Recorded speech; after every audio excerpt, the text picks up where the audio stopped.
in, everyone. Thank you so much for joining us. Let's go ahead and get started in about a minute. So you can let us know who you are in the chat, where you're watching from. It's always great for our panelists to know who they're speaking to. So feel free to take a moment to introduce yourself in the chat. Thank you so much for being here today.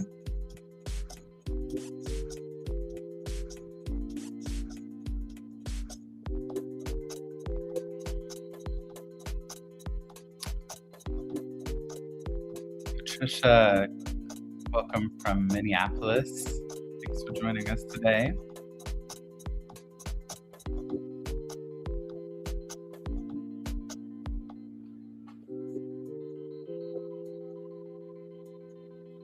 Folks who are just joining, we'll get started here in about a minute or two, but we're just taking a second to get settled, introduce ourselves to the space. Welcome in Michelle, Mary, and Kendra from Maine. Thank you so much for being here.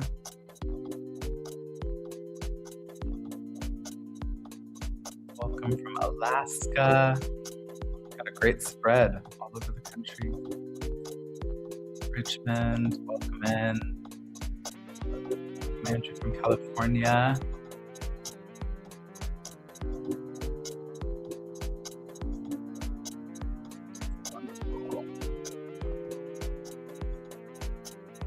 Welcome.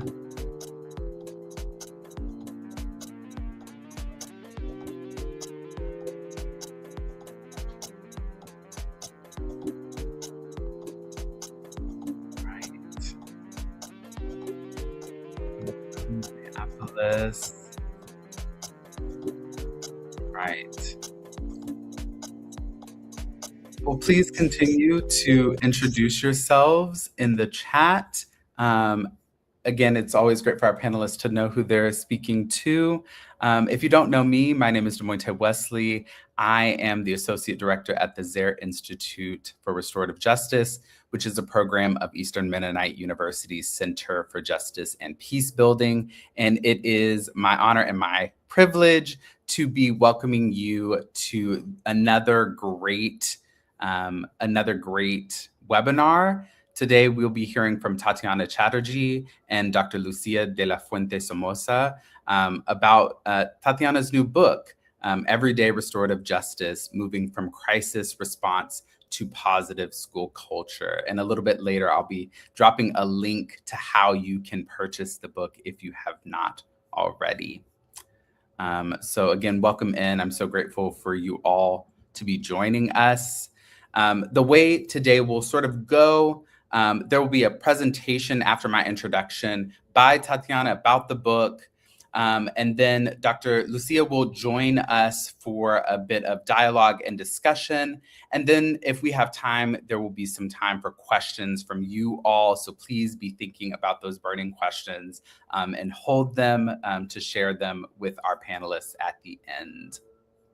All right. Without further ado, I'm going to introduce our guests of honor. Tatiana Chaterji served as one of the first RJ facilitators in Oakland Unified School District, bringing her background in prison programming and youth organizing into the classroom. Her new book with Teachers College Press, Everyday Restorative Justice, Moving from Crisis Response to Positive School Culture, attempts to bridge high-level harm response and K-12 education. How can we drop into the heart of pain with young people, applying cultural and ancestral technologies within systems that extract from us and violate our humanity?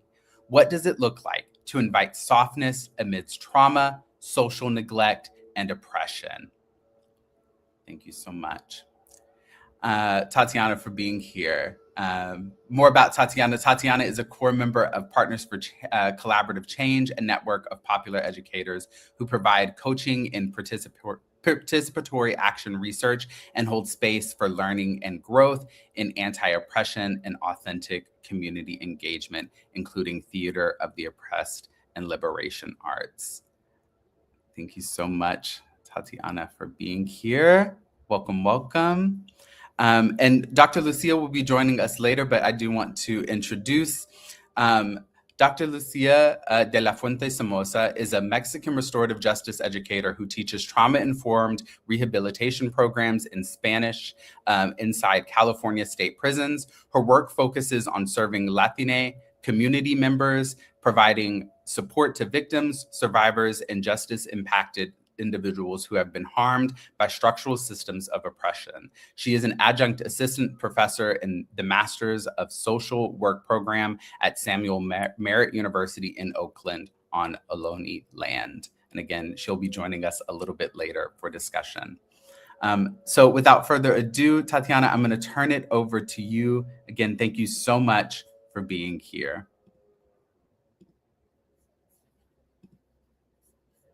Oh, you're muted. Thank you. Thank you so much for that. Hi, everybody, and thank you, DeMonte, for this invitation. This has been a dream of mine to be in conversation with folks with the Zaire Institute for Restorative Justice, so this is a great day for me. But thank you for the opportunity to talk about my book. I'll share with you this cover. Here it is in person too. I hope you all can dive into it either with me today and also ongoing. The watercolor by my colleague Nupur Behera. It's based on a photo with student leaders who are training to do circle.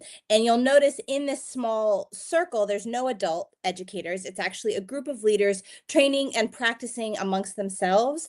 And there's this sense of joy and connection, ease and trust that I have found to be very difficult to achieve within schools. For that playfulness, that respectful rapport that just feels good is it's hard to attain. So I kind of wanted to go about uncovering what it was that made this possible. And one answer is that we were doing RJ every day or in all of the ways before problems emerged, and to actively create conditions for accountability or repair before anything goes wrong. So I'll share a quote from Sarah Clevin, who is part of the Learning Policy Institute and who actually did a few site visits at Fremont and observed our work over the course of some time, knowing how much changes in a school year to year with staffing and leadership and district level decisions. Nonetheless, there was something very special, and I think she understood what I was trying to get at. So I'll just read it. Drawing on syntheses of research from anthropology, sociology, the developmental sciences, and other fields, the science of learning and development underscores that environments filled with safety and belonging are foundational to student learning and well-being. Yet many schools struggle to create these conditions. So my book, Everyday Restorative Justice, enters this gap as a practice-driven exploration to how restorative approaches can strengthen school culture, deepen moral imagination, and cultivate accountability. It moves RJ beyond episodic crisis response, and towards sustained generative practice of community building rooted in fairness and dignity. And it's written for educators and practitioners. The book offers a rich repository of practical tools and a humanizing vision for schools, positioning RJ or restorative practice as a transformative pedagogy capable of reshaping the moral, relational, and cultural fabric of everyday school life. And so for many of us in the field of restorative justice and in education as a whole, we have seen this three-tier model, not just in RJ, in many multi-systems MTSS, multi-tiered systems of support, and other frameworks. This is the ideal, that we would do so much community building that would be the majority of our work. And yet, I don't know if I know anyone whose reality matches this. Most often, RJ is pulled in to put out a fire, to solve a problem. And I don't think that has to be bad, but but we still always emphasize community building. And to me, it feels like we've gotten something wrong when we're not going into the heart of pain, into these experiences that we all have, that we all know what it feels like to be hurt, to have been oppressed, neglected, betrayed, violated in some form, and that we use case studies such as a homicide and the perpetrator, the person who committed the harm, and the survivor coming together for a victim offender dialogue, or a historical example like looking at reparations for historical injustice. And we take those in a as an experiment to kind of think through what's possible. What do students know? What do we all know about how to make things right? And how do we shape our response?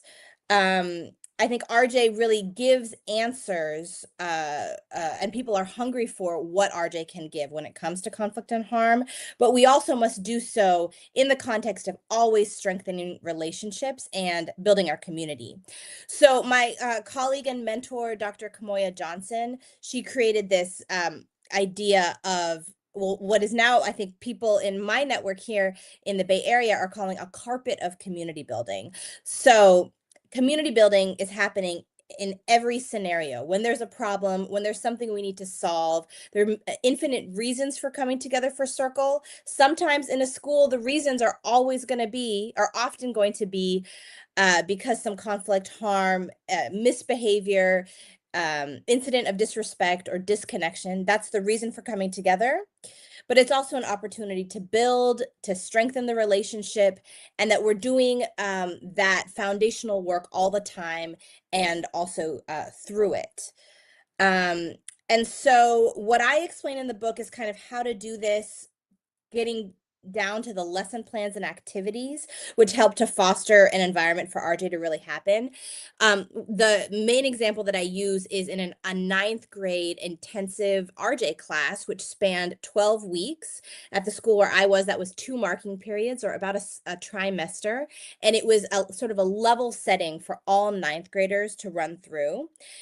In this picture, students have already discussed values, and we've created some group norms together. And now we're doing an activity that's a metaphor for what it means to have a community.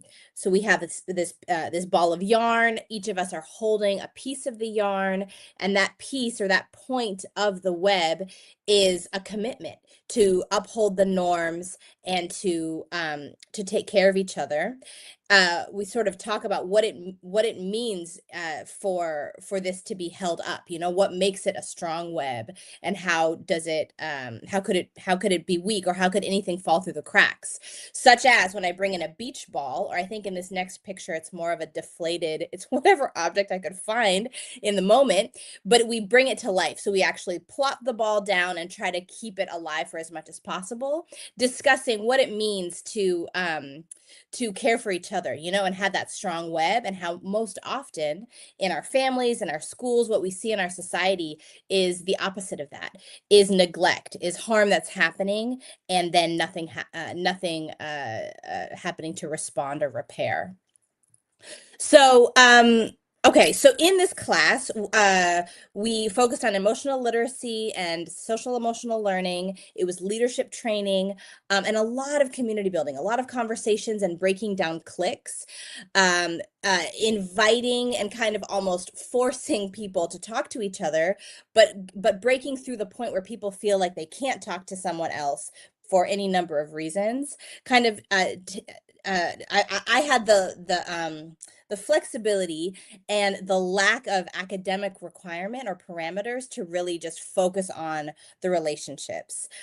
So the ways that students are socialized to distrust each other, all of these, all of those barriers, it was something that was kind of my main focus. Everything that I did, whatever I was grading them on, the ultimate goal was that they were getting to know each other and getting to see what the power of connecting can really do. What is RJ in practice, in circles, but also in work through their worksheets and other lessons and activities. So yeah, you just see it's before this class spanned before and after the pandemic, and thinking about the automated and robotic ways that education is happening at a sort of an alarming rate, just focusing in on what does it mean to have that conversation.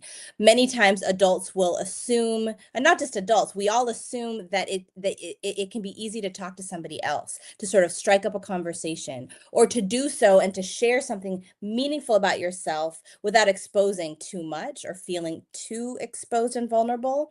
And so this was a laboratory to scaffold all of that, to figure out where is that softness? How can you feel a little relaxed, like your guards are down and you can trust that you're going to be okay here, that this is actually socially speaking, right? The relationships here are going to not backstab you or cause trauma. I kind of bring this assumption of a student's experiencing so much hardship, and whatever barrier to authentic connection, it's something I don't punish them for. I sort of expect that to happen, and that slowly I don't give up on the fact that they might be able to also achieve a sense of safety and connection, and doing so in a responsible manner. So we're not just sharing about very difficult experiences um, uh, without really making sure that people are ready to listen and know how to listen. So to that end, there is a rubric I would use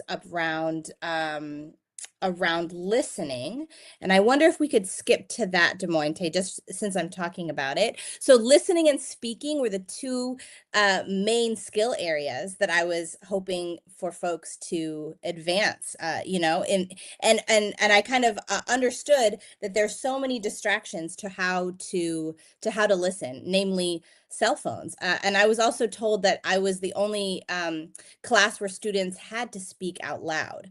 So I think as we are interfacing with so much technology and such aggressive technology and artificial intelligence, what does it mean to actually be human with each other and listen? And all of these rubrics are in the book itself, but it's essentially flipping this, academic standards on its head, or just kind of getting into the life skill of what does it mean to communicate, and how do you do so? What are the steps towards doing that? So mapping on the grading evaluative system onto something that will also help them in their lives outside of school. I did skip over one chart I want to share, which is, thank you so much, Demonte, for rolling with me in this.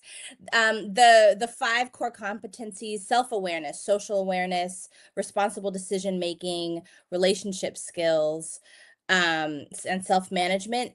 Circle itself can be instructive, and people need to, I think, do a little bit of pre-work in order to really participate in a way that feels good and kind of generates that collective sense of something.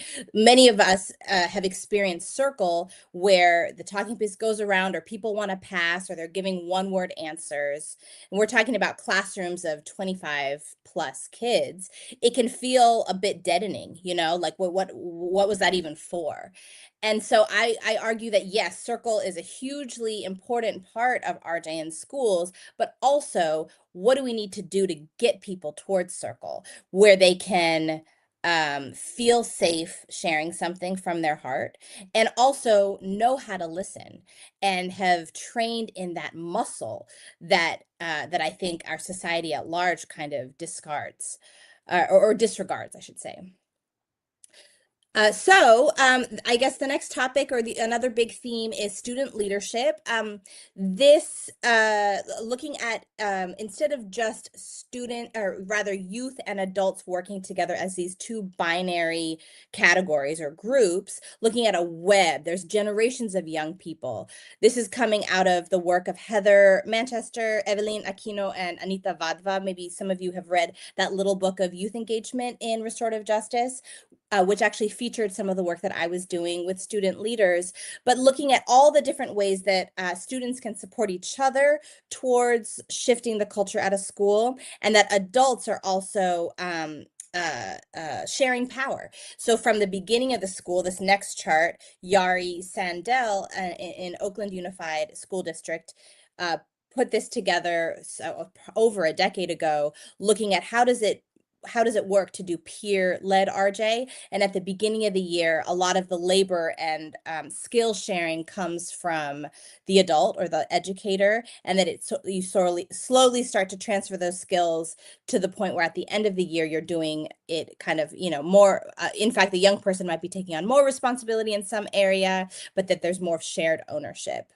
So that was kind of the thinking behind it. And in the next slide, you'll see leadership class, where students from all grade levels would train in a number of things, including circle keeping. They would have to facilitate circles with the ninth graders in my RJ class a couple of different times per trimester, basically. And it was pretty rigorous. But what that did is it allowed the students in the ninth grade class to see peers leading circle and holding space in this way, including sometimes doing a bit of classroom management or managing the expectations for how to show up. And because they felt secure and good about doing it, it kind of it created some ripple effects. These are circles with newcomers. In this part of Oakland, we've got a lot of immigrants and refugees from Guatemala who are mom speaking. And we did circles in mom, in Spanish, and in other home languages of community members. This was the first ever mom language circle at Fremont, which was profound. Many students had experienced and continue to experience anti-Indigenous racism, erasure, or shame for speaking their language. And so to do it in the school and to have the school openly celebrate it, it was kind of, in fact, a bumpy start, because I think students didn't quite know that they could identify in this way. And it's kind of paved the road for more robust offerings and celebration of language. This is an Arabic language circle. And so I'm not fluent in most of these languages. I would be relying on student leaders who are bilingual to be that bridge and to train other students who are monolingual or more comfortable in their home languages than in English. And to also, I would still sit in the circle and be part of things and sort of observe dynamics and ensure that everyone is participating, but being okay with not knowing all of the specifics of what's being discussed. And if you'll see in the green, our guidelines, there's some mom guidelines, which was the first that I've known that we were able to translate into that language, the Mayan mom language. And yeah, there's my colleague Lucia. We were able to train some student leaders with a community organization in our neighborhood, and so that they got a summer internship experience and then came back to the school. This group is a lot smaller than the classrooms that were that just have more students, and then holding space and doing circle can be a big challenge. So what are all the interactive games and activities that can make it worthwhile and make teachers also feel like it's doing something? So then I'll just have, I think, two other points. This idea of the circle and fist, Rob Bowden created this image from a campaign that was involving student leaders and community members around budget cuts about a decade ago. Cutting RJ programming and mental health supports. And for those of you in public school districts, this is sort of a constant challenge, and even more so now. But what this image speaks to, or the circle and the fist, students were fighting and trying to organize their community for change, bringing in political analysis and awareness of power and oppression.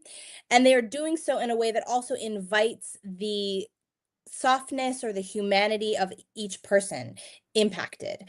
And so it's sort of, my book is a critique of RJ, or the expectation that RJ could solve all of the problems of our vastly unjust economic and social order, and that we must be sort of have our eyes wide open to the limitations of what it can do, and rigorously practice it anyways, that it is one of the most powerful tools that we have to bridge across difference and repair from harm and recover and create strong, sustaining communities and healthy relationships.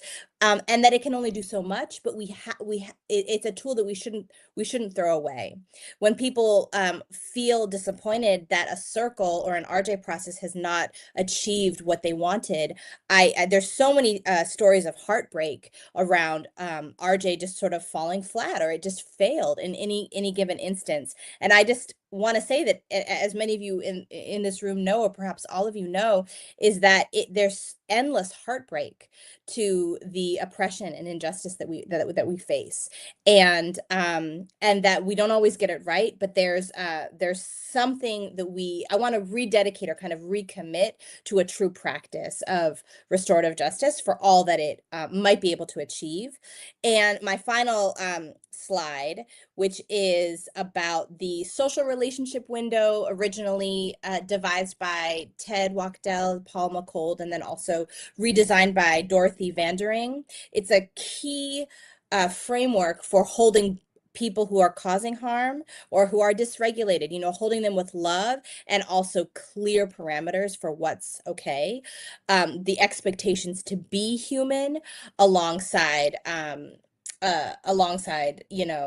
what just sort of having that trauma informed and an understanding of the context. And I want to offer this lesser known interpretation by John Kidd and Sujata Baliga. They flipped it on its side. What I love about that is that you see the channel of power very clearly when it's this diagonal, or what's that called? Sort of looks like a diamond, and that the where things are highest in terms of the love, the care, support, and also the structure and discipline. It's a window towards freedom. There's connection, there's inclusion. So instead of it just being about managing behavior, which is, I think, what the social relationship window, in some ways does, this is also about creating a way that we're all engaging differently, that we feel included in the solutions that impact us, and we are kind of looking towards the future. There's so much more that I could be saying about all of this, and I know I spoke pretty quickly. I get more into it in the book, but I want to just invite a moment to bring Lucia, my colleague, on the stage to sort of be in dialogue about these themes. Yes, thank you, Tatiana, and thanks everyone for joining us. I want to just go back to a thing that you were saying about, the tiers of restorative justice, the three tiers that we usually just go for number 2, which is harm control and conflict resolution. And when it comes to, as an educator and working with youth and kids in schools, it's a useful tool, but it just scratches the surface, right? It doesn't allow us to go deeper into what is really happening. And one of the things that I've learned through my work teaching inside California state prisons is that I kept hearing this story or this experience over and over again. And almost every student would share the same about themselves when they were growing up, when they were kids, when they were teenagers. And that was not having or experiencing a sense of belonging and not having a positive figure, an adult positive figure. And, I think that's really important to pay attention to, because many of us were not taught when we're kids. We don't have any emotional intelligence tools. And then when there's conflict, you mentioned something earlier about like someone feeling disrespected. Well, what's that like? When you say that you're feeling disrespected, then what's the need under that experience? Or when you're feeling angry, or when there's conflict, there's always a need, and that might be the need to feel loved, the need to feel seen, to be acknowledged. And we don't have the language as kids to identify, okay, what's the need and why am I angry about this? And sometimes we shy away from conflict, and conflict is not a bad thing. It's about how we process and how we engage in conflict. Um, and to me, it's being very clear that the only way to engage in a safe and a healthy way when there's conflict is when I can identify the emotions that I'm experiencing, what I need, and understanding that the other person might not be at the same place where I'm at. But the only way to discover that is through dialogue and through connection and through community building. Um, Another thing that that keeps Well, coming up. Well, Yeah. Lucia, let me stop you there and just add on to it, which is that this idea of, or rather, what happens in restorative justice within prisons is something that I've noticed a lot of people in the RJ world who don't work within prison or don't have that connection to that particular kind of restorative justice. There's something that's missing, and I really wanted to transfer the lessons that have been personally healing from my experience of recovering from violence and what I've known from so many community members. I wanted to transfer that into the classroom. RJ in schools is so established in a sense, right? And then RJ in prison is also established. It's this practice that's antithetical to carceral punishment, and yet in both institutions, in education, which can be very punitive, and in the prison system, there's something magical that happens. And so I wanted a little bit of that transfer over. And my colleagues who do work in prison are largely not educators. Sometimes they might do youth-facing work, but they're not classroom teachers. And so there's this huge divide. In fact, I'm going into San Quentin this summer to do an educator roundtable on themes of this book and what the role of the school to prison pipeline, what the teacher's role is in all of this, in criminalization. And a lot of my teacher colleagues actually felt a bit hesitant. There's such a disconnect between what people are doing and working so hard in the classroom, and then what's happening outside in these kind of healing, very intensive healing spaces. Yeah. Something that I think it's worth mentioning is that in both settings, whether it's in a school or in the prison system, we're trying to bring restorative justice and practice restorative justice, because it's a practice, into a setting that's designed to punish people and to control people. So let's talk about, for example, the education system. Let's talk about testing, which is a great example. Testing is not testing is it's going to measure how much information you can memorize and how well you can reproduce that on paper or on a test, but it's actually not going to tell you how much you're understanding or internalizing. And it feels punitive because people have very different learning styles and needs. So you can see, and there's a lot of books around this, and how schools and prisons are similar in a way that they control, and basically they're trying to induce a certain behavior in people. And so just think about that framework, and then we're trying to bring restorative justice, and you still have responsibilities, you still have requirements. You need to pass a class, you need to have a certain.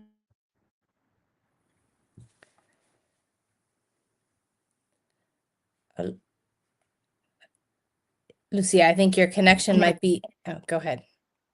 Yeah. So, and my internet, it's a little unstable. So I'm sorry, like every 10 minutes, it just freezes for a couple of seconds.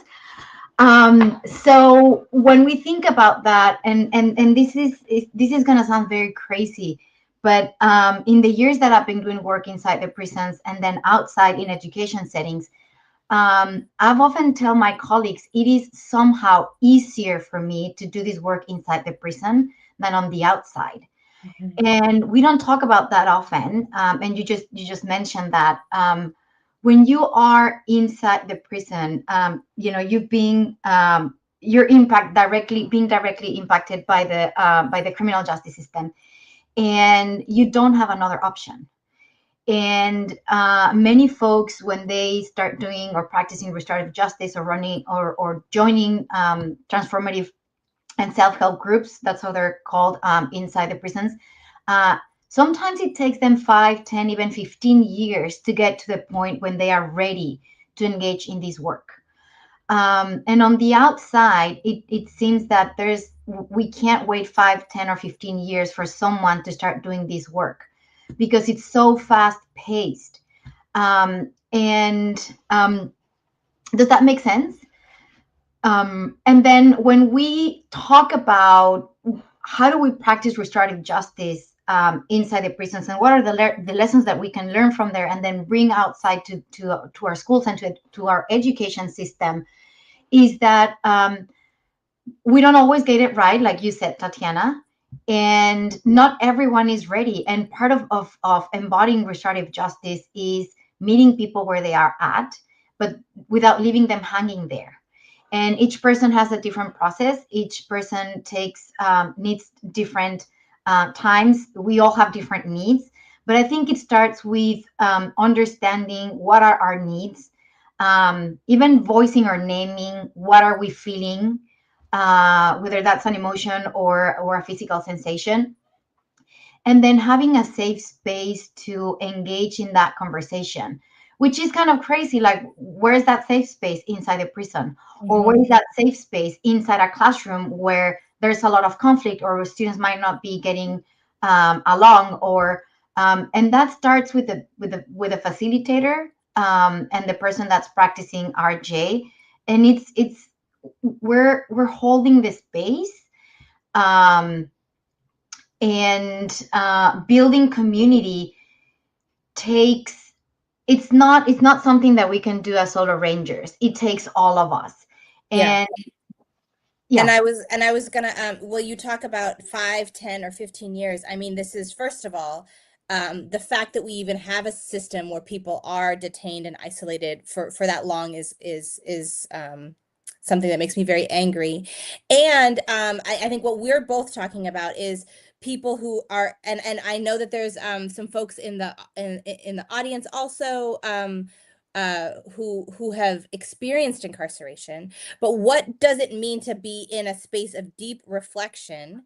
You know, what really, we're not talking about in the at least what I've seen in the juvenile detention system, or in even city and county jails, where people are in and out, and there's few opportunities for rehabilitation, for reflection, for growth, and for understanding, and having space for the anger at the injustice that allowed such harm to happen. You know, people are facing the worst moments of their lives in these scenarios, and turning around the compassion to themselves first. The accountability happens from loving and accepting and forgiving themselves before being able to be active agents of change. And in the Bay Area, so many of my colleagues are people who have gone through this process and are committed to making sure that young people have an outlet, and community members can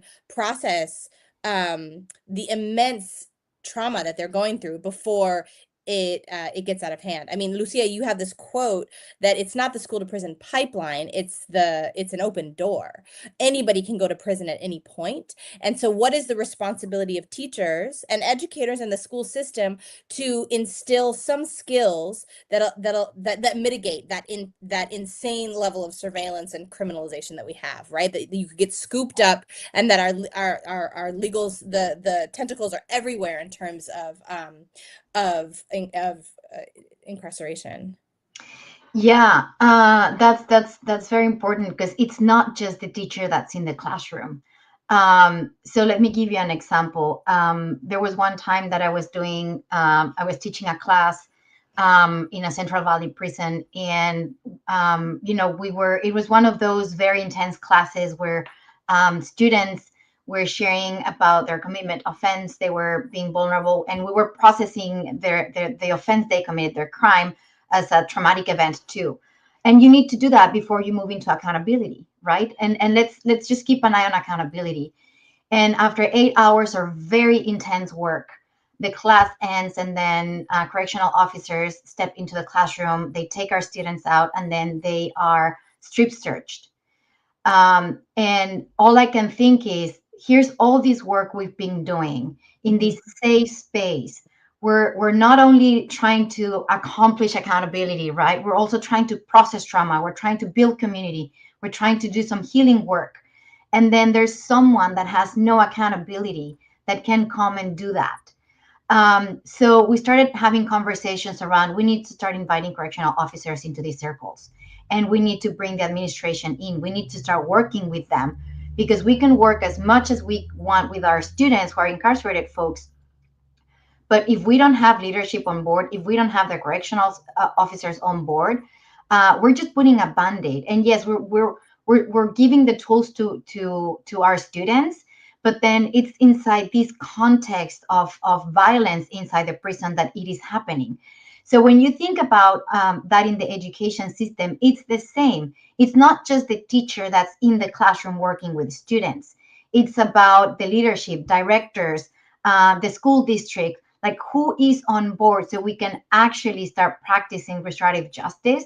And it's not it's not a practice that's just about healing and accountability for the person who is engaging in that process or in that practice. It's wider than that, and it's bigger than that, because again, here we are in a school setting, trying to do RJ circles and building community, but then it's only the students and the teacher. So how do you actually change the culture in an education setting or in the school district if you don't have leadership and directors and the community at large, if you don't have them on board? And it's not an easy thing to do.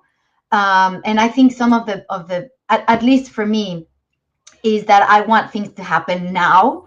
But it's a very slow process, and it's going back to meet people where they are at, but don't leave them hanging, because that person that I want to bring on board who might be in a leadership position might not be ready. And it's not about me trying to convince the person, it's about me trying to offer opportunities for the person to experience that themselves. So then they actually believe in the work that we're doing, instead of just like telling them all the beauty about restorative justice and why it's a very important tool, and it's not the best thing that we have, but it's way better than anything we have. So it takes a lot of time, and it's a slow process. I don't have that amount of patience, and I wish I could change it really fast, but it takes community to build community. So it's like one person at a time, one setting at a time. And just being aware that there are times when that reality of being part of or subjected to exist in this structure and systems of oppression, that sometimes that's actually going to prevent you from doing any RJ practice or from building community, which can be pretty demoralizing, but it doesn't mean that it's impossible. Yeah, you said it takes community to build community. And so for those of you who do school-based restorative justice, you might have an RJ committee or a culture team, or you might even have student leaders who are involved.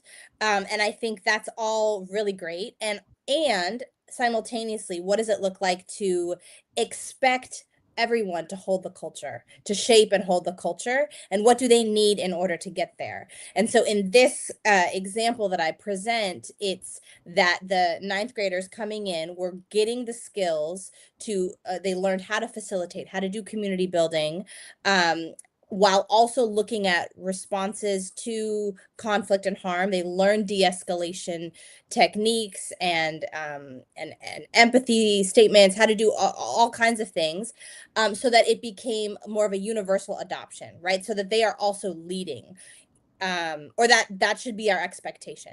And then I noticed that also, that I said it was every ninth grader, but there were certain newcomers because of their schedule needing to have intensive English language development classes. They weren't able to join, and neither were students with disabilities, or certain disabilities. So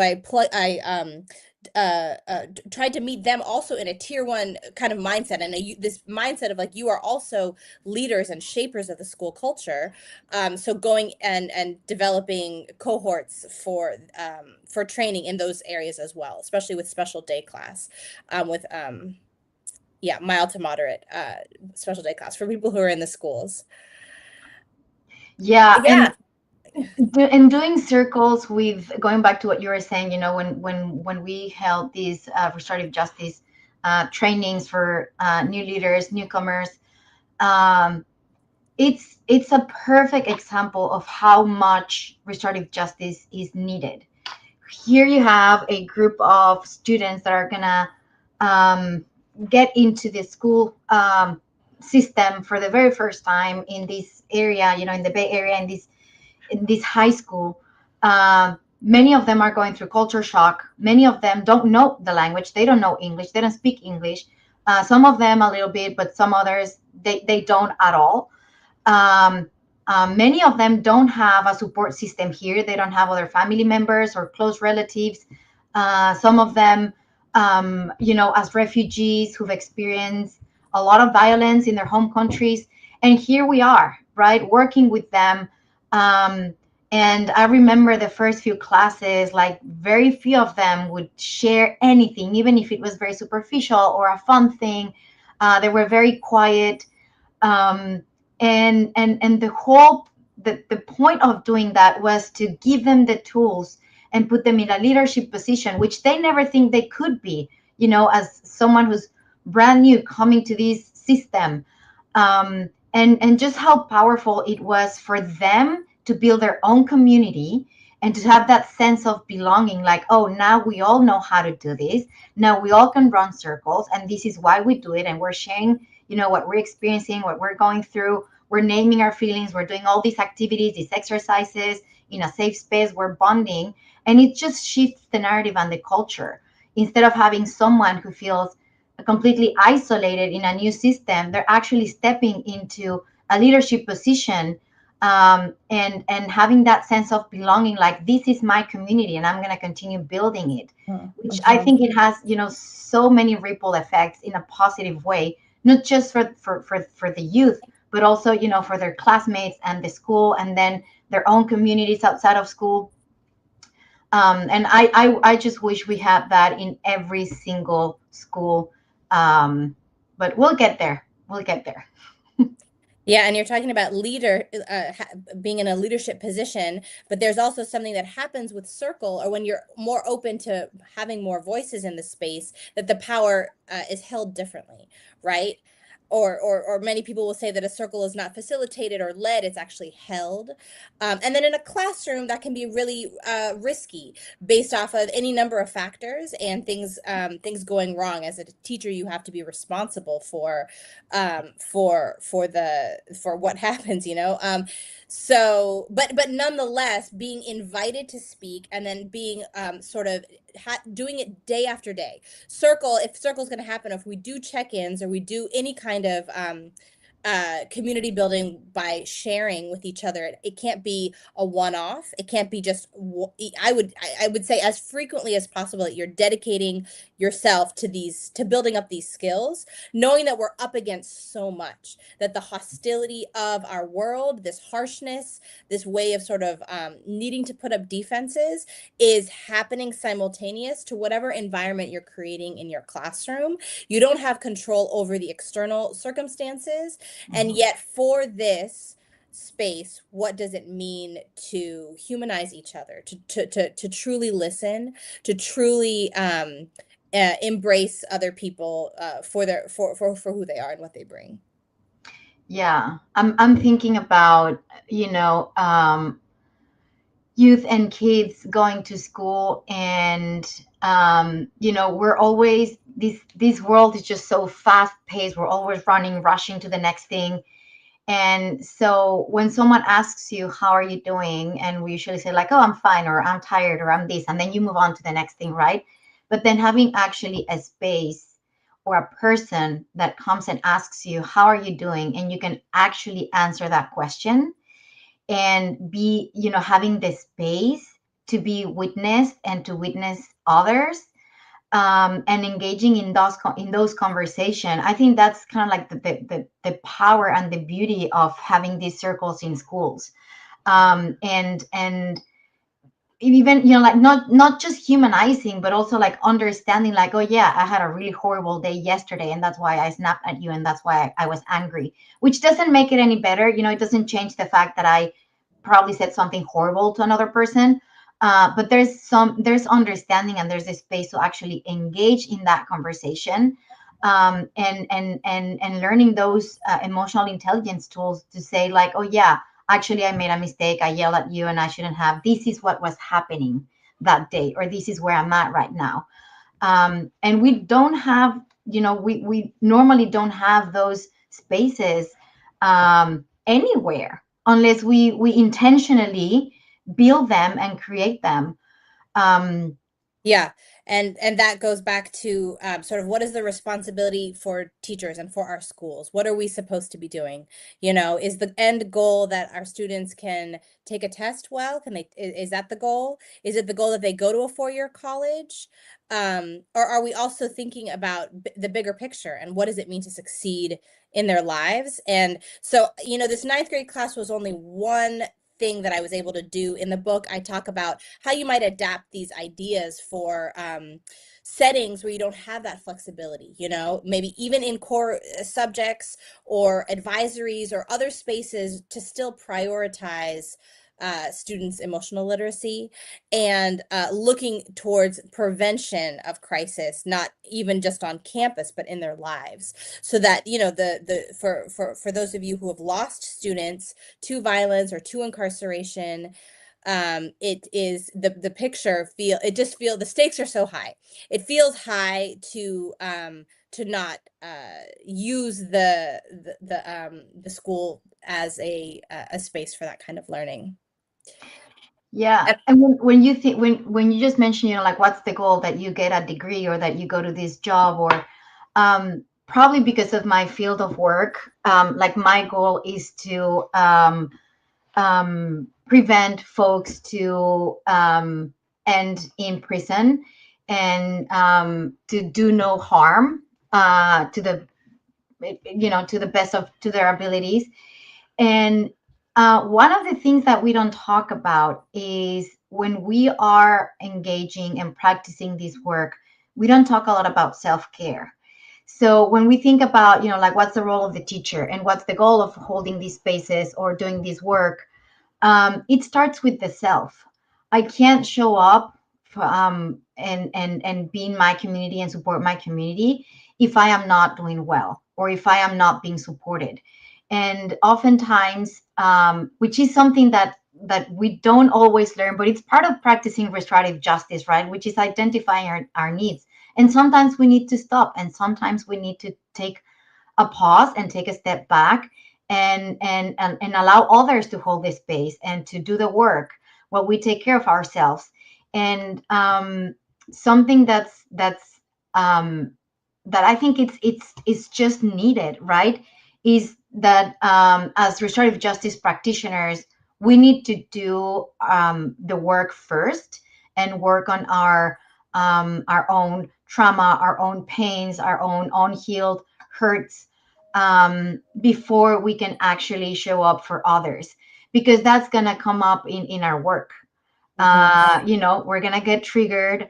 Sometimes we're not going to have the patience to do the work or not, because we're tired, or because we're going through something in our lives.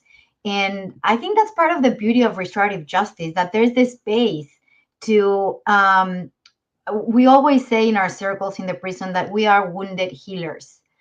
And there's this space to be broken, and that is okay, because you're not always there holding everything and everyone, but sometimes the work that you're doing is, you need to trust that sometimes you're going to be the one that's going to be held. Yeah. Yeah. Well, Lucia, I think maybe it would be a good moment to bring in De Monte, and if maybe there's audience questions, or where you all are at with these topics.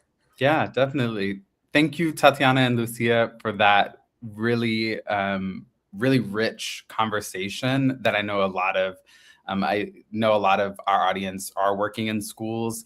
And so I'm sure folks got a lot out of that conversation in particular.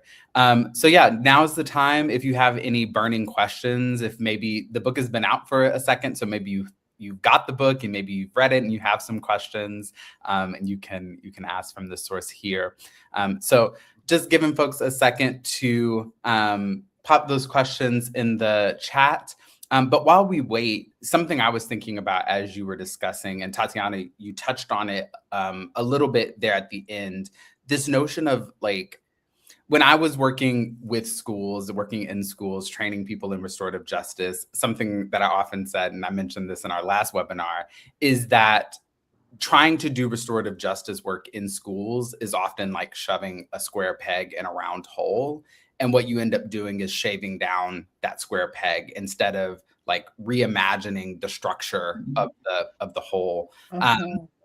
So I'm thinking a lot about the sort of centrality of those leadership classes to changing and adopting a more restorative culture. What do you have? Are there sort of specific pieces of advice that you have for places where schools are not ready to restructure and to implement like leadership classes where kids are learning these RJ skills? What are maybe other avenues for building it in without bastardizing restorative justice practice, but still building it into the sort of flow of the school structure, if that makes sense? Yeah, thanks for the question. Yeah, I think one one idea, you know, for people who are teaching social sciences, history, and literature, there's so many examples of social studies, right? You can study RJ, you know, in an intellectual capacity, but the discussions that come out, or even the essays and the responses, the questions help students to understand what might be possible in a different world, in a truly restorative world. So there's a wealth of kind of topics in that, in an academic sense. And then I think any way that teachers can also share power, or create more openings for students to their voices to be heard, which oftentimes people have presentations of some kind at the end of, you know, your senior project or your capstone or whatnot. Well, how do you build it in more incrementally? What are smaller opportunities to speak so that it becomes more normalized? Because I think that skill of speaking or sharing from your heart and speaking your story or your truth can get at what that connection in restorative justice can be. Absolutely. I just wanted to double tap on something you said there about like even using the lessons. When I was a social studies teacher, a sixth grade social studies teacher, about Hammurabi's Code, which is about retributive justice, offering a lesson on restorative justice as a, there's another way to think about justice. Oh, and there's so much good stuff. There's books, there's podcasts you can assign, and it all helps for people to think critically, right, about the world around them. And I found that because things are like a gut punch, you see something and you relate to it on some level. Some students might share that they've had something similar go on with them, or maybe they won't ever share it, but they are paying attention because it's matters of the heart. It's like that real stuff. I find that that's where the students are paying attention the most. Absolutely. All right, great. We have some questions in the chat, starting with this one. Can you share more about how to involve leaders, directors, administrators who may not be in relationship with students? For example, a director at central admin who supervises the principal and has a lot of decision-making power for the direction of the school. Oh, yeah. Well, I mean, I think RJ also happens among adults. And there's this idea among some RJ people who work with youth that RJ is about the youth, you know? And I think, of course, it's about the youth, but if you ignore the adults and their broken, wounded selves, it can cause a lot of damage. And so I think if a site level or not a district level admin is not really in authentic community with youth, that's okay, because practicing the culture of getting to know their teachers or their principals that they're supervising, it filters down. I think in the first chapter of the book, I talk about a staff development circle and, you know, what it means to be an educator where people around you have your back, which is a rare thing. Many teachers are working, feeling very afraid of their colleagues, and let Mhm. alone getting a pink slip and whatnot. It's a punitive environment for the educators as well. So being able to practice it and have the adults understand what it means is like an automatic, not, maybe I shouldn't say automatic. It can be a ripple effect into the classroom so that it's happening with the students, and really seeing the grownups and the parents, you know, all of us are in this together. It's not just like, you can't only do RJ with youth or expect youth to do that work. And in fact, there are schools that we probably all know about where maybe that is happening, and then the adults are messy and, you know, like hurting each other simultaneous, which is not, does not create the best environment. Yeah. I want to add something to that too, that you know, let's say we're talking about someone in an administrative or leadership position. They don't have contact or barely any contact with the youth, or but they, like the person like Kelly is asking, they have a lot of power when it comes to making decisions, right? So that person can be the one who shuts down restorative justice circles or not, for example. How do you involve them in this work? Or yeah, one of the things that I've done in the past, which again takes time, it's all about building rapport and inviting key people into the circles so they see exactly what we're talking about and what we're advocating for, and they get an experience of it. Just to give you an example. Oh, sorry about that. So just to give you an example, there was many years ago, there was one warden in a prison who wanted to shut our program down because it wasn't cost effective. And the warden didn't know anything about the circles that we were running, anything about the work we were doing. And very, it was very like top down, not any space to engage in conversation or anything like that. I would go to the meetings and say, yes, sir, yes, ma'am, that kind of person. And I kept inviting him to come to one of our classes. And eventually he said, like, okay, I'll stop by. And of course, we wanted to protect our students, so we didn't process anything like deep or deeply traumatic that day. And, it was weird. Like, here you have the warden sitting in our circle. Why am I going to share? Why would I be open? Like, this is all of a sudden, this is not a safe space. But then instead of just ignoring the elephant in the room, it's like, let's address it. We have the warden sitting in our circle. How are you feeling about that? I am anxious and I am nervous that he's here observing and he's part of the circle. And then asking the warden, how are you feeling about being here? And he kept coming back to some of our circles and ended up not shutting our program down because he didn't know what we were talking about. Yeah.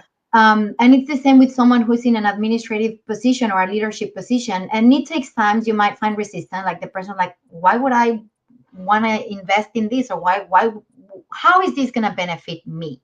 Right? And it's building rapport and keeping the invitation open. And if they reject the invitation, that's okay. We're going to keep inviting you. But the main point is that you experience what we're actually talking about. So you know what this is. Yeah. And in Oakland, we had that where student leaders who were advocating for RJ and the program and the funding was getting cut. They invited school board members into circles to sort of experience it or like get a taste for it in real time. Yeah. Thank you both for those fabulous examples. We have another question. Welcome, Rodney. Glad to see you here.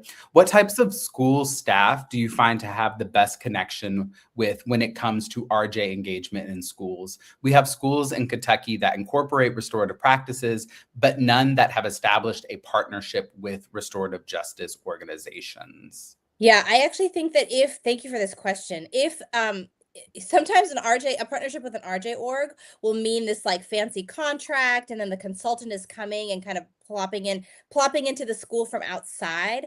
I love the reframe of like, actually everybody at the school can be the RJ facilitator and should be. And so I would say if you have I mean, so my book focuses a lot on teachers and what you can do in the classroom when you're building that classroom community.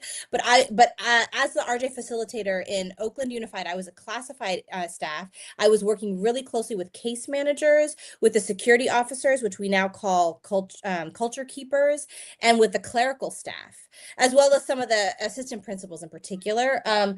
If anybody has more kind of fluidity and flexibility to move between things and to also respond to problems when they happen, or support teachers, it could be a paraeducator, getting them trained up.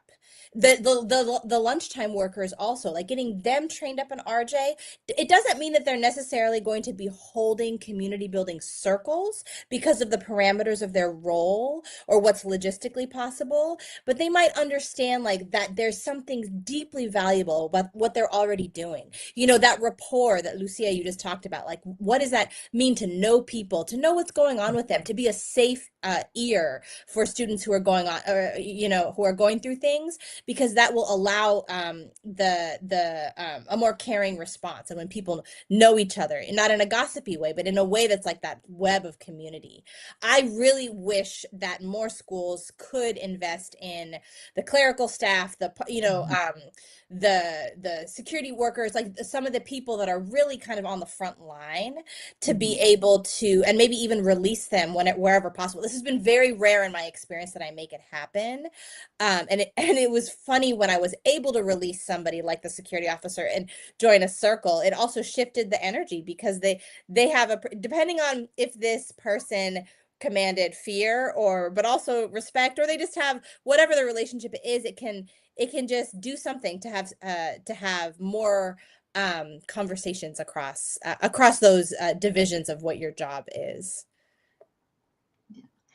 And I would just say that, when we are working, regardless of the field or the setting, we all project an image, and we're all, wearing a hat with a role. And sometimes it's hard to, first off, finding the time to get to know someone who has a very different role. So my experience of that person is just what they're projecting in that role.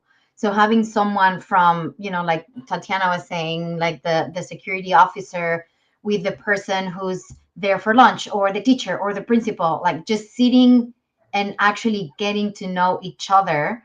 It's not easy, but it's the only way to actually bring people together and build community.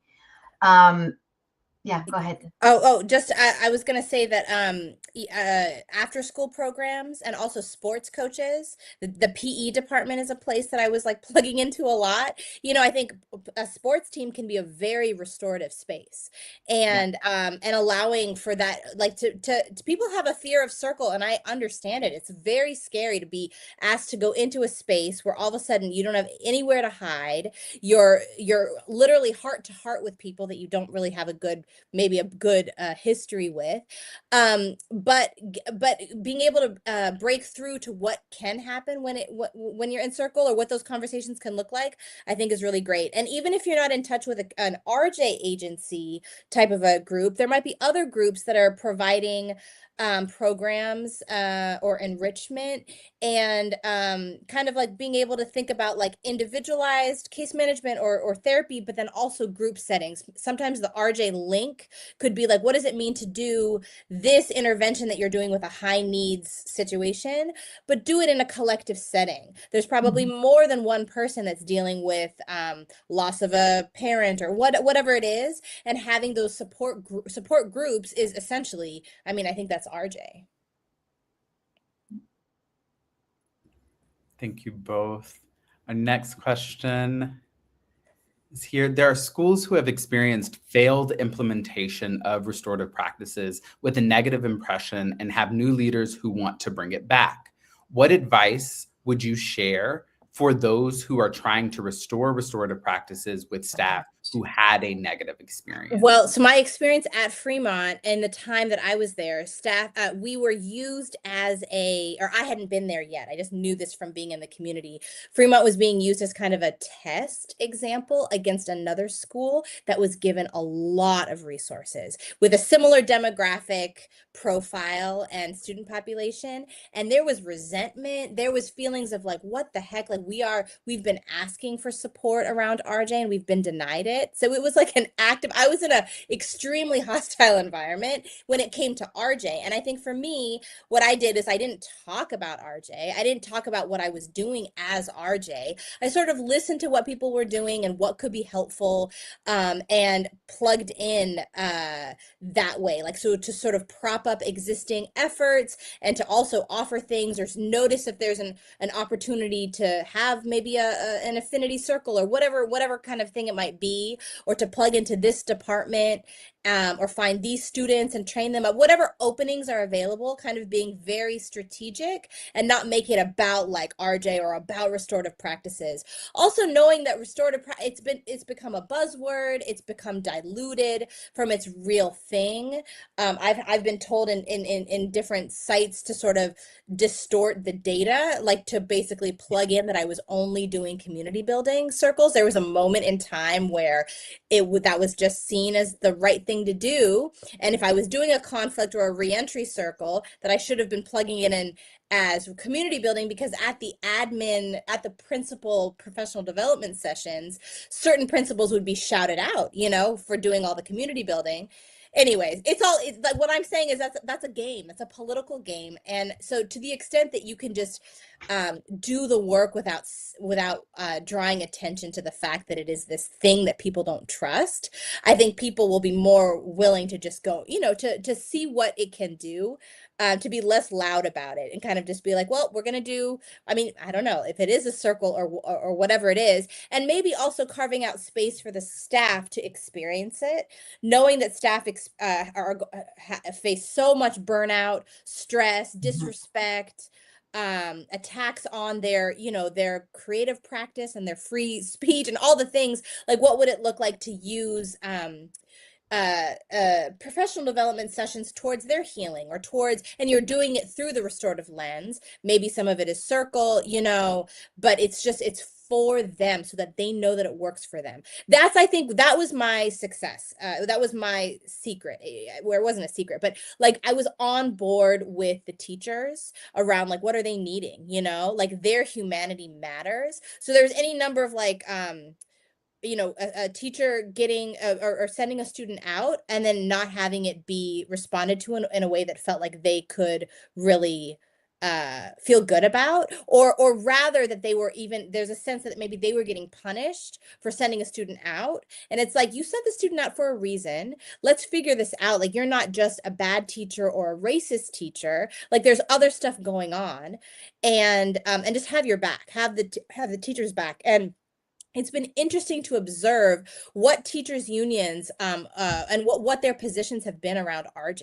I think in the early years, what I noticed is that teachers weren't part of the implementation efforts in a lot of schools and school districts. And it was another fancy thing that was being imposed on them from the top.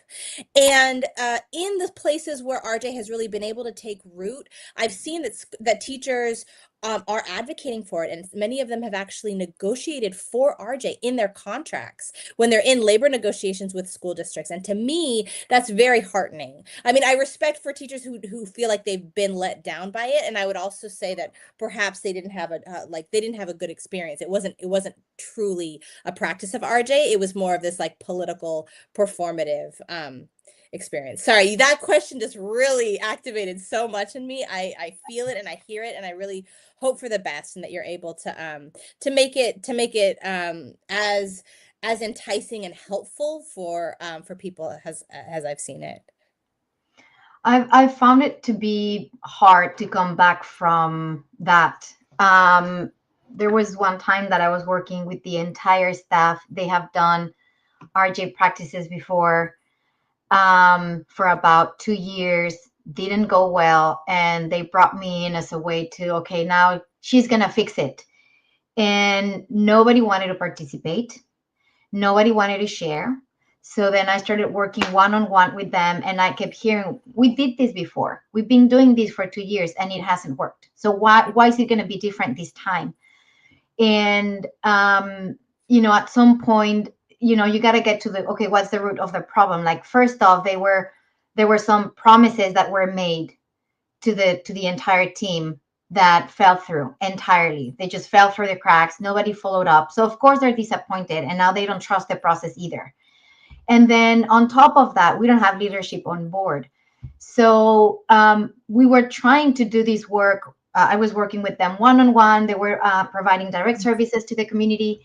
And then in circle as a group, and then doing like trainings and workshops, and then healing circles, and then one-on-one. So it was like all hands on. And they were like, yeah, this is great when we're here in circle, but as soon as we step outside, we're going to get punished for A, B, and C. And this is what's going to happen. So, okay, let's go and propose a new draft for the employee handbook.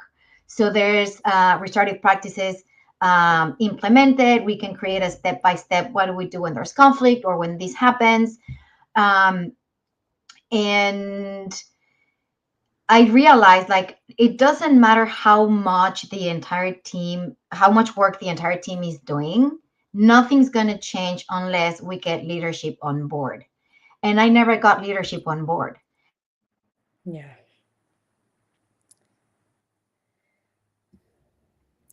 I think we lost Lucia for just a second.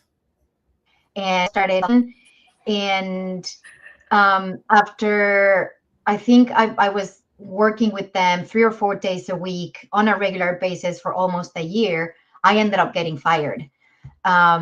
And sometimes that happens, and it's sad, because it's going to take so much for each person in that team to trust this process again. But that's why I keep saying, like, it's so important to have leadership on board. It's not just working with the community or with the team or with the kids or that instructor in that group. You need to have other folks on board, because otherwise I can't change anything, and I can't promise them, like, we're gonna do this, because it's out of my control. So it's sad, because this is why sometimes RJ gets a bad rap. Yeah. Yeah, definitely. And I think something I would offer just from my experience is that I think one thing that helps with having leadership on board is doing that work that you all are talking about, of like building allies, building people who have the capacity to hold this work. Because in my experience working with like school and organization leaders, if oftentimes their fear or apprehension with RJ is around like lack of capacity, lack of resources, who's going to do this work. But if you can show that, like, yeah, no, it's possible that this work can be held across a sort of like wide expanse of people, perhaps even, parents, guardians, as people who are coming in and helping. I think that that's really helpful. I think we have time for 1 or 2 more questions. We have another question from Kelly here. I'm the lone RJP practitioner for a district of about 50 schools, many such cases, unfortunately. Do you have recommendations for how to support sustainable implementation? I hear the piece about training all staff and sharing the responsibility and support for the culture and practices. Any other ideas for creating sustainability without restorative practices coordinators in schools would be welcome. Yeah, I think gosh, there are people who are doing RJ or something like restorative practices who wouldn't who maybe maybe you don't know, or maybe there are people who are just curious and really excited about it. It sounds like you'll have to leverage their enthusiasm and their volunteer, in their capacity beyond what their strict job description is. It's not fair that you're the only one. That's completely unreasonable that you would be able to really implement or practice RJ. So then what are who are your people? Who are the team? What kind of team could you assemble? Or at any given site, who are the folks that are kind of already doing it, to the extent that you can know across 50 schools.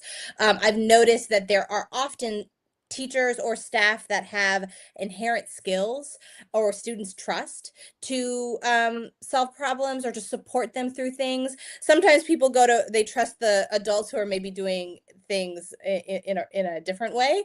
But to the extent that there may be some other teachers, people who are providing that kind of listening ear, how can you make it? I don't know what your time is like. We talk about in Oakland model, mentor, transfer. So maybe you go in and you do the circle, and then you kind of develop that mentorship so that the next circle is done together, and then eventually the teacher or staff can do it on their own. But it's hard to do. I think it's like doing whatever you can to work with what's already going on. And I've also noticed a gender dynamic to it, right? Like what kind of labor is being done, like who feels safe, who feels not even safe, but like what expectations do they have, and what do they need to be propped up a little bit and recognize. Having someone from the central office even see that and acknowledge that could be very impactful. I would just say train the trainers, like Tatiana said, train the trainers, because it's a lot for just one person. And not everyone will be amenable. Some people might be like, nope, F this, like this is not my thing. And just like, okay, like it's not, don't waste your time there. Who wants this? And hopefully there are people that are hungry for it. And how can they be released, or what is the agreement with with the principals to be able to get them in a space where they learn, so that maybe it isn't, I mean, this is counter to what a lot of people believe. Maybe it's not a whole school RJ training. I mean, I think whole school RJ trainings are great, but if you already have the buy-in from certain people across schools, that could be even more generative. As all of us know, I think when there's not the vision or the will from leadership or from anybody, from any individual person, pushing it at them can feel really bad. And it also ironically goes against this idea of RJ, which is that it is participatory and in dialogue, and you are consenting to be there. In a lot of RJ circles in schools, people are not consenting to be there, adults and children alike. Yeah, thank you both for that. I have a sort of question or a wondering when it comes to, again, moving to positive school culture in doing restorative justice work. I am from the Southern United States, where RJ is practiced in many ways, probably a lot more dispersed. It's certainly not a concentrated things. And in other areas, it is actively campaigned against. It is a political, people have taken sort of political aim at restorative justice practices. So I'm thinking even, Tatiana, about the what you mentioned around your students sort of organizing around funding for RJ practices. I'm thinking about the connection between organizing for restorative justice work politically and doing this work in schools. So wondering if you could share a little bit more insight about that, how to actually organize, understanding that sometimes it's not as easy as like building the rapport, building the buy-in in the schools. You have to sort of think about it even more broadly politically. Any insight that you have there?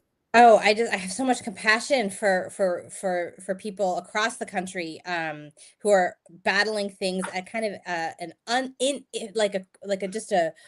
the level of backlash for RJ and other initiatives like social justice, that term, and what it has been contorted into, or this political moment feels very different from the time that I came up in RJ in Oakland, which was 2010-11. There were disproportionate punitive discipline impacts on Black kids. The research at the time had all of this data around disproportionality with Black boys, and it's come out later that the actually disproportionality in terms of expulsion, suspension for Black girls it far surpasses that. And it's been an interesting thing to figure out, like, how do we make the resources available to respond. But there were angry parents, there were community members who were feeling like this is just not okay, that the school district is failing them, and that there was data to back it up. And then community members were also angry, and there was sort of a, the organizers, the activists kind of jumped in to push and force the district. Oakland Unified didn't do it out of the goodness of their heart. They embraced this RJ thing because of a lawsuit. Essentially, my mentor and the person who wrote the foreword of the book, Fania Davis, fought basically and got this voluntary resolution with the Office of Education, Civil Rights Investigation, everything. So it's sort of like that spirit, or that campaign was combative. It was using the levers of the legal system to get RJ, which is this huge irony, like it is crazy to think about how we, what does it mean to fight and organize in a very, we're pushing against power structures. We only have so much power, but what is that collective voice?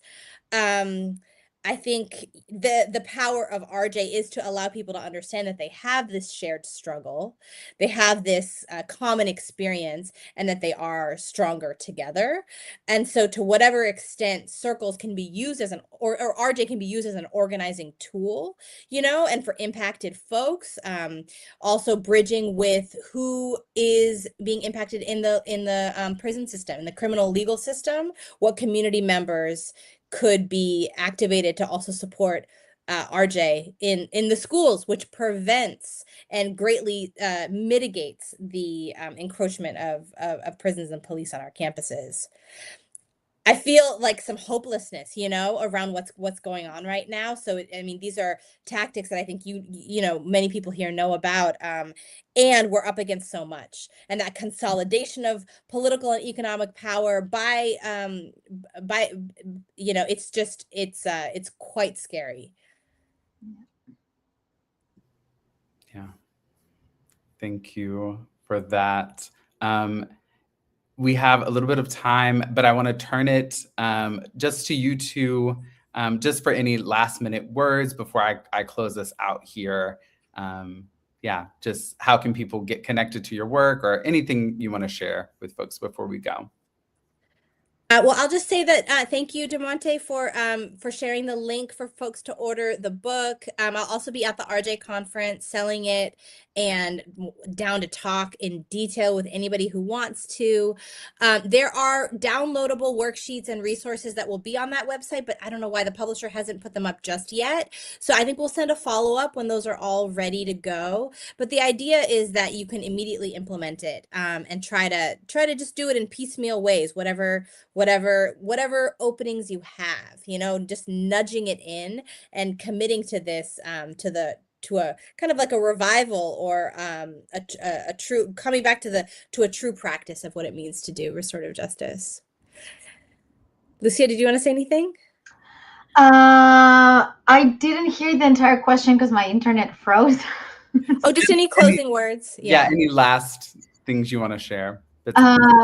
Yeah, I would just say that a radical way of practicing restorative justice in our lives is practicing self-love.